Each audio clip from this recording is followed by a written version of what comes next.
So welcome to another Music Ally today with me, Joe Sparrow, Music Ally writer, and Stuart Dredge, Music Ally's editor. We're talking about, as normal, one of the key stories from Music Ally's daily music industry analytical newsletter as written by Stu. So Stu, this story has a mixture of political intrigue, alleged spying, and billions of dollars, a sort of slightly uninspired spy novel. What's going on? Yeah, so this is one of the only stories we've had where I have to check what the president of the United States has just tweeted before I kind of write it. And I've got his Twitter open as we speak, just in case it gets caught up in. But no, he's tweeted fake news is the enemy of the people in capitals, so it's standard. And he visits Texas and Florida, have massive numbers of cheering people, no Biden supporters. Right. So it's okay. We can talk about this subject we can talk about without him having gazumptus. So he's not. So Trump has not mentioned TikTok yet. He hasn't mentioned TikTok today. No, that's fine. He's up. He's tweeting. He's watching breakfast TV and shouting at Fox. Of course, by the time that you are watching this, any number of things could have changed. Yeah, anything. But yeah, so I guess there are four things I will say to start this story off. So first is Donald Trump wants to ban TikTok in the US. So he wants to ban it. Second thing is ByteDance, TikTok's Chinese parent company, want to sell TikTok in the US to stop it being banned. According to some reports, they wanted to keep a minority stake, and other reports said they've agreed not to because they can see it won't work. The third plank of the story is that Microsoft wants to buy TikTok in the US and Canada, Australia, New Zealand, possibly with getting other American companies to take minority stakes. And the fourth plank is what happens next kind of depends on how those talks go, and it depends on Donald Trump agreeing, which is the big unknown, because I'm not even sure his closest aides know what he'll be thinking tomorrow. It's a fascinating statement from Microsoft, where they very explicitly mention Donald Trump in this statement, that they've had high-level discussions between Microsoft and the president, and they're going to work. They're saying they're going to work closely with him. So obviously, they are very wary of what he might decide to do, and they're trying to keep him on side. Where do we start with this story, then, Stu? Well, so it's very strange because it's not really so much to do with TikTok itself. Like, it has had problems in the US, like it got fined for child privacy things. It's had licensing arguments with music, which kind of are being sorted out bit by bit. But really, this is all about the US and China and the trade talks, trade war, depending on the day of the week, and also security. And this whole wider context of the US being nervous of Chinese companies who are operating in the US. So we've had like a bunch of stories, and you probably read them, like, some political advisors say you can't install TikTok on your phone if you're working for the party. And there's been a kind of gradually building pressure of like, should this be allowed here? Because China is basically the number of it, which is really interesting. But yeah, so I mean, it looks like, I mean, Trump may still ban TikTok while these talks are going on. Like he was talking to reporters on Friday on his airplane, which always makes you think it's not a planned announcement. It could just be sort of rambling off what he's thinking on his head at the moment. But yeah, so it could be banned, it could be bought, it could be banned and bought at the same time. And it sounds like you say, like, Microsoft is having to talk to the president and say, look, what would be fine? How can we do this acquisition so that you will let it happen and won't shut us? Which is a remarkable state of affairs. I mean, and one thing of interest is then the root of all this is the fact that for once there is a giant social media platform that is wildly popular with the kids, and it hasn't originated in America. It's come from China first, and from the music industry perspective, of course, there's an enormous marketing tool. So while they are sort of clearly a pawn in that, from that perspective, then we had this enormous social media platform, which is a huge part of people's marketing campaigns. Suddenly, what do Microsoft want with that? They've already got one of the biggest social networks in LinkedIn, but what do they want with TikTok? Yeah, and they also have Xbox, which kind of often gets forgotten, but that's a big social network that's arguably more relevant to kids than LinkedIn. I don't know how many 12-year-olds are on LinkedIn. It's kind of good. So yeah, so Microsoft. I mean, for Microsoft, it's a, be a massive thing. You know, way into the social space for a company that hasn't. It's not like they've been unsuccessful, but they've basically moved towards corporate software, working, LinkedIn, that, then gaming on the other side of that. You know, they also own Minecraft. So, you know, the same company owning Minecraft and TikTok is kind of interesting in terms of youth culture. But yeah, I mean, there's lots of unanswered questions. I suppose it's up in the air.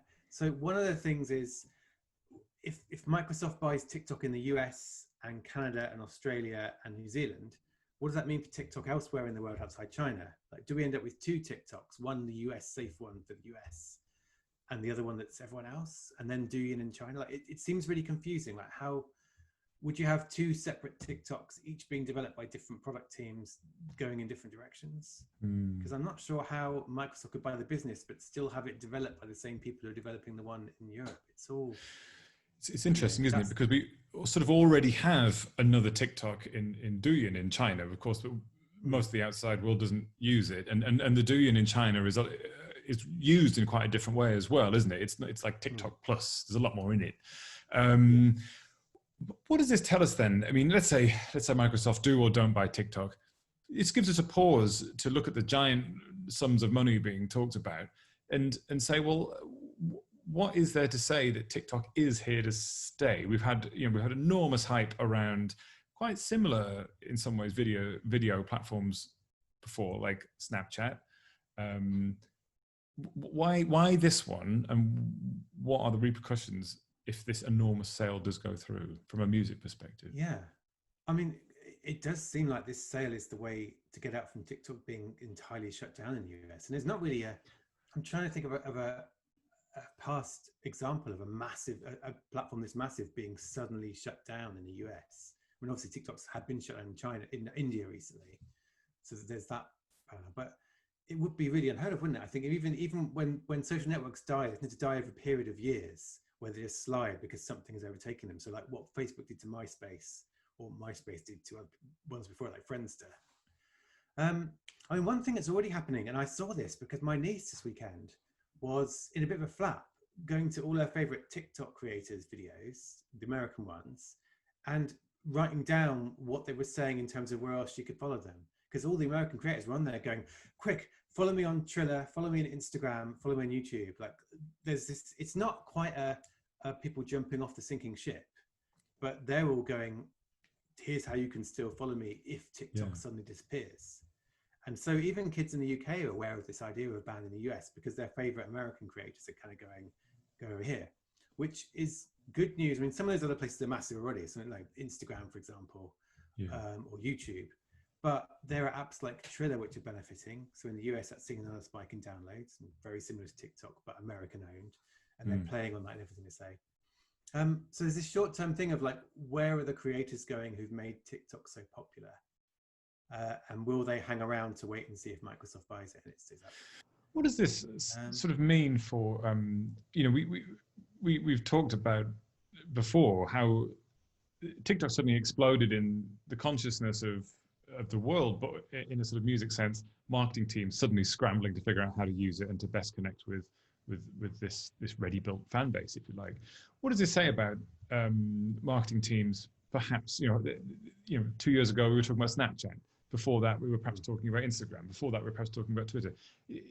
Is this something that the music industry should keep doing? Because I assume that in 2 years, there'll be another TikTok. Do they need to keep jumping? I mean, are we just going to have, for instance, a landscape where artists have to be essentially relevant and constantly updating on, dozens of social platforms? It's difficult because I suppose the cliche is you have to be where your audience is. And if your audience will move to something new, you could be there. And like we've been writing about Roblox recently as somewhere new that many artists aren't doing anything there, but maybe they should be thinking about it. So you're right, there's always a new platform coming along. And as these things mushroom, it's rare for one to disappear. So for example, Snapchat, which we talk about as being big however many years ago, but then this week, just today, they've come out and got some licensing deals with music companies to make music more of a factor in their app too. So soon it's going to be possible in Snapchat to actually use musical clips in a TikTok, very TikTok style, like the timing is perfect for Snapchat. So even this thing that maybe you could think of it as the last big thing, that was then taken over by Instagram and TikTok, it's still really popular and it's back. So yeah, these big social platforms, they seem to add one regularly and not disappear. So I think for music, you have to kind of figure out how you want everything without expecting the artist to do it, because no artist really wants to be doing 5 or 6 big social platforms at once and serving them all. So yeah, I think everyone will be watching this in the music industry. They won't stop using TikTok until they can't. So if you're in India on your label, you obviously now have to say, right, how do we use Raposo, or how do we use Zilli, I think it's called, all these other things happening. So you do have to kind of, when something's in trouble or is disappearing, you have to figure out where everyone's going to go and try and be there with them. What I was going to say, the other thing no one's talked about much so far is it's not so long, a few months, since Tencent, another big, huge Chinese company, took a 10% stake in Universal Music Group, a really big American company. And no one's said that Trump is targeting that. He quickly says, in case the lawyers are watching. But it does raise that issue of like, well, if the US is going to be quite hawkish on Chinese-owned apps being used by American people, is it going to start getting a bit tougher on companies like Tencent buying portions of American companies? And if so, what does that mean for Universal Music? Will they have to kind of figure out their deal? So like there's a huge potential ripple of this one already big controversy of what it could mean for music, I think.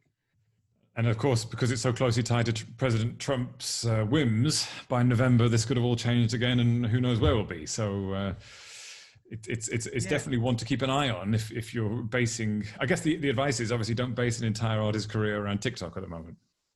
No.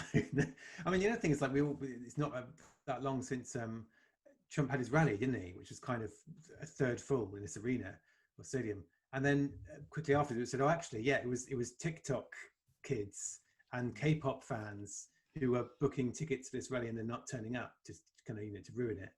And so that probably didn't help TikTok in terms of Trump's good feelings towards it. So yes, there's even a political dimension here about TikTok, like I don't think it's going to get much leniency from the president. But yeah, you're right. I mean, November is the election. He doesn't stop being president until January. And there's a lot of talk about what the hell is he going to do if he loses between December and January, November and January. So heaven knows. But it is true. Like, we are literally, to find out what's happening next with TikTok, we're having to hang on President Trump's tweets, which is very, very strange for the music industry. And exactly what he wants, of course. So exactly. If you did find Stu's analysis and want more of that and want to stay up to date with what's happening to TikTok, and you can't face with looking at President Trump's Twitter feed, leave Stu to do it, and you can get his analysis in your inbox every morning, as well as access to all of Music Ally's industry-leading sandbox reports, etc. So you can go to musically.com/subscribe. As ever, indie labels, artist managers and publishers may be eligible for one of Music Ally's sponsored complimentary subscriptions too. That's Music Ally/subscribe. Thanks very much, Stu. That was it. So yeah, tune in again next time and follow Music Ally on your social media platforms of choice to catch the next episode of music industry analysis and news in the time it takes to watch half a Jesus and Mary chain gig in 1986. And on that topical note, goodbye.